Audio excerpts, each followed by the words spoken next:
speaking of the accident, yes, it happened when I was 20 and I celebrated my 21st birthday in ICU.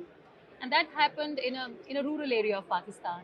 Uh, how did I find strength? I think it's very difficult to find strength in that moment when you're so broken, when you are told that you can never be a mother, when you can never walk again, and there is nothing to look forward to.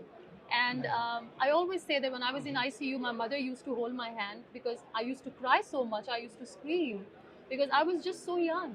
You know, I just wanted to dream. I just wanted to do everything that I've always wanted to, like to become an artist, to live a good life. And being in the wheelchair for the rest of my life was never something that I looked forward to. Of course. But then life happens, and in blink of an eye, I became a wheelchair bound.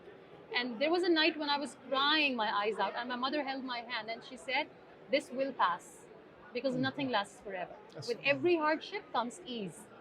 Mushkil ke saath aasani hai," the Quranic verse. And she said, "One day Allah will show you why were you chosen for this test. Be patient." And then years and years went by,